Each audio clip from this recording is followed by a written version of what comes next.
ये बात करते हैं आज के मुख्य समाचार में देश भर की तमाम बड़ी खबरों पर नजर डालते हैं। देखिए, एक तो आज के दिन को प्रेरणा दिवस और विश्व अंतर्मुखी दिवस के रूप में भी मनाया जाता है। और वही खबर है, 10 महीने में 5वीं बार मध्य प्रदेश का दौरा करने जा रहे आरएसएस प्रमुख मोहन भागवत आज 2 जनवरी से एमपी भोपाल में युवाओं और महिलाओं से सीधा संवाद बातचीत करेंगे। और इस दरमियान मध्य प्रदेश भोपाल में एक नई पहल भी देखने को मिलेगी। विश्व गुरु भारत अभियान का महासंकल्प लिया जाएगा। आज 2 जनवरी से 125 करोड़ हनुमान चालीसा का पाठ शुरू होने जा रहा है, भोपाल को विश्व गुरु बनाने के संकल्प के साथ ही। चलिए अगली खबर देखिए, यूपी में आज बाराबंकी समेत कई जगहों पर भारतीय किसान यूनियन का धरना देखने को मिलेगा। किसानों का कहना कि ये अनिश्चितकालीन प्रदर्शन होगा। चलिए बड़ी खबर देखिए दोस्तों, इंसानियत हुई शर्मसार, पहले सरेराह मारा फिर जिंदा जलाने की कोशिश की। बांग्लादेश में एक बार फिर से हिंदू युवक के साथ बर्बरता हुई है। जी हाँ दोस्तों, भारत के पड़ोसी देश बांग्लादेश में अभी भी हिंदुओं पर, अल्पसंख्यकों पर अत्याचार होना कम नहीं हो रहा। देखिए, फिर एक हिंदू शख्स को भीड़ ने जलाया, धारदार हथियारों से हमला किया। अभी वो अस्पताल में भर्ती है। बीते 15 दिन के अंदर अंदर हिंदू को जलाने का दूसरा मामला देखने को मिला है बांग्लादेश में। जब पूरी दुनिया नए साल का जश्न मना रही थी, तब उसी नववर्ष की रात एक दवा विक्रेता को क्रूरता से पीटा और फिर भीड़ ने जिंदा जलाने की कोशिश की। चलिए अगली बड़ी खबर देखिए, NHAI ने बड़ा फैसला लिया है। कार मालिकों के लिए KYV का झंझट अब खत्म होने जा रहा है। कागज लेकर बार बार बैंक के चक्कर लगाना नहीं पड़ेगा। NHAI यानी national highway authority of India ने कार, जीप, वैन वगैरह इनके लिए जो फास्टैग के लिए KYV प्रक्रिया शुरू की थी, तो उसको अब खत्म करने का फैसला किया है। ये नया नियम 1 फरवरी 2026 से लागू होगा और पुराने यूजर्स को भी राहत मिलेगी। और नए नियम के तहत अब फास्टैग का सत्यापन करना पूरी तरह बैंकों की जिम्मेदारी होगी। तो सभी फास्टैग वालों के लिए ये बड़ी खबर सामने आ रही। NHAI ने ये नियम बदल दिया और KYV की प्रक्रिया को ही बंद कर दिया। KYV मतलब नो योर व्हीकल, जैसे KYC होती है ना, वैसे ही गाड़ी के लिए, कार के लिए फोटो खींच करके जो वो ऑनलाइन प्रोसेस थी, तो ये अब बंद होने जा रही है 1 फरवरी 2026 से ही। KYV की प्रोसेस ही खत्म हो जाएगी आम यूजर्स के लिए। वाहन मालिकों को बार बार KYV अपडेट नहीं करनी पड़ेगी, बल्कि बैंक खुद अपना डेटा वेरीफाई करेंगे। ऐसा देख सकते हैं, NHAI ने इस बारे में ट्वीट भी किया। हालांकि इसमें कंडीशन ये होगी कि 1 फरवरी 2026 के बाद जारी किए जाने वाले नए फास्टैग वाली कारों के लिए ये प्रक्रिया बंद हो जाएगी। अदरवाइज पुराने यूजर्स जो हैं वो फास्टैग KYV कैसे कर सकते हैं, ये प्रोसेस भी आप देख सकते हैं। मैंने आपको DLS न्यूज चैनल पर पहले बताया भी था ना। चलिए अगली बड़ी खबर देखिए, महंगा होगा बीड़ी, सिगरेट, गुटखा, तंबाकू, पान मसाला वगैरह। 1 फरवरी 2026 से ही नया सेस यानी नया टैक्स लगाने जा रही है सरकार। और इसके अलावा सिगरेट, तंबाकू, इन उत्पादों पर लगने वाला पुराना टैक्स भी बढ़ा दिया है। वित्त मंत्रालय ने ये तंबाकू प्रोडक्ट पर लगने वाले उत्पाद शुल्क को बढ़ा दिया, जो कि मौजूदा 40% GST के अतिरिक्त यानी इसके अलावा टैक्स लगेगा। और ये नई कर व्यवस्था यानी टैक्स प्रणाली जो है, ये 1 फरवरी 2026 से ही प्रभावी हो जाएगी, लागू हो जाएगी। तो अमूमन जो 15 रुपए वाली सिगरेट अभी मिलती है, वो 18 रुपए तक हो सकती है इस बढ़ोतरी के बाद, क्योंकि सरकार ने वैसे सेस तो खत्म कर दिया है, लेकिन ड्यूटी वगैरह बढ़ा दी है। यही वजह कि इस तरह के गुटखा, तंबाकू प्रोडक्ट महंगे हो जाएंगे। और सरकार के ये फैसले लेने के बाद सिगरेट सेक्टर से जुड़ी कंपनियों के स्टॉक्स में भी भारी गिरावट देखने को मिली। ITC और गॉडफ्रे फिलिप्स कंपनी वगैरह के स्टॉक्स भारी मात्रा में गिरे, 8 से 16% तक देख सकते हैं यहाँ पर। चलिए अगली बड़ी खबर देखिए, मध्य प्रदेश इंदौर में जो गंदे पानी से लोगों की मौतों का सिलसिला अभी भी थमने का नाम नहीं ले रहा है। और अब तक इसमें मरने वालों का आंकड़ा बढ़कर 14 पहुंच चुका है। 14 लोगों की मौत की वजह बना पाइपलाइन में लीकेज। और इस घटना की जांच को लेकर मेडिकल कॉलेज ने रिपोर्ट पेश की, जिसमें बताया गया कि पानी में मिले जानलेवा बैक्टीरिया। जो लोगों के घरों में नल का पानी आता, उसमें गंदे बैक्टीरिया मिल गए सीवरेज पानी की वजह से। और अब तक इस गंदे नल का पानी पीने से 1400 से भी ज्यादा लोग इन्फेक्टेड हैं। सैकड़ों लोग तो अस्पताल में भर्ती हैं और 14 लोगों की तो मौत भी हो चुकी है। देश का सबसे स्वच्छ शहर कहा जाने वाला इंदौर शहर, इसके भागीरथपुरा इलाके में ये दूषित पानी पीने की वजह से बड़ी दुर्घटना हुई है। आखिरकार सबसे साफ शहर की ये प्रशासन की गंदी सच्चाई सामने आई। बाहर चमक, लेकिन अंदर गटर का पानी लोगों के घरों में जा रहा है। भले ही MP इंदौर सफाई में अव्वल रहा, लेकिन लोगों की प्यास जहरीले पानी से बुझाई जा रही है। और एक तो बड़ी दर्दनाक घटना इस मामले में ये देखने को मिली, एक मासूम बच्चे की भी मौत हो गई। माँ ने सोचा कि गाढ़ा दूध थोड़ा पतला कर दिया जाए ताकि बच्चे के पच जाए अच्छे से, तो माँ ने उस दूध में नल का पानी मिला दिया। वही नल का पानी जिसे पीकर 14 लोग मर गए। तो ये पानी मिला दूध पीने से 5 महीने के मासूम बच्चे अव्यान की भी जान चली गई, जबकि इनके परिजनों को 10 साल की मन्नतों के बाद ये बेटा हुआ था। जरा देखिए।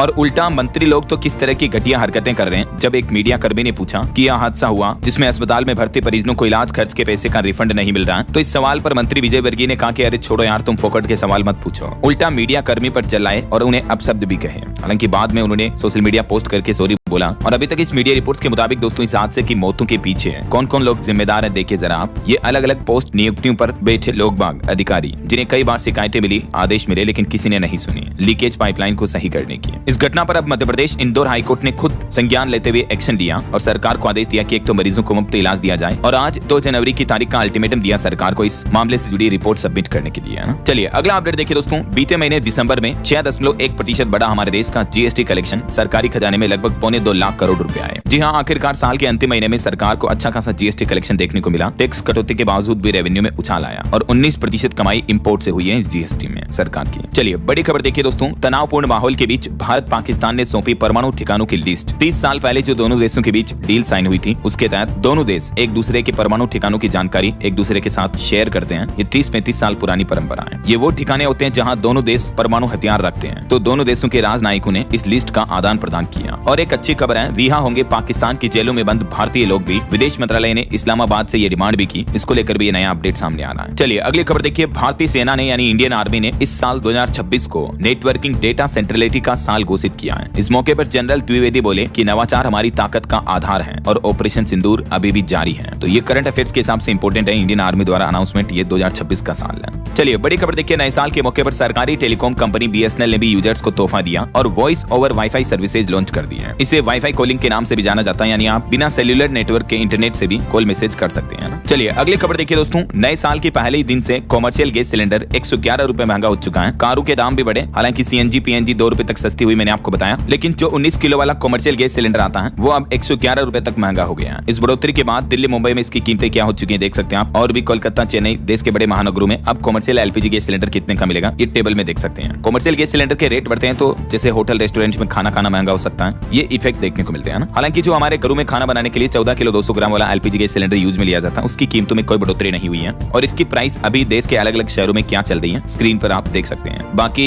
CNG और घरेलू PNG वगैरह सस्ती होगी, 2-3 रुपए प्रति यूनिट तक कीमतें घटाई जाएगी। भारत के 10 राज्यों में अभी CNG की कीमत क्या है ये भी प्राइस लिस्ट आप देख सकते हैं। और एविएशन फ्यूल के दाम में कटौती हुई है, इस वजह से हवाई टिकट सस्ता हो सकता है। लगभग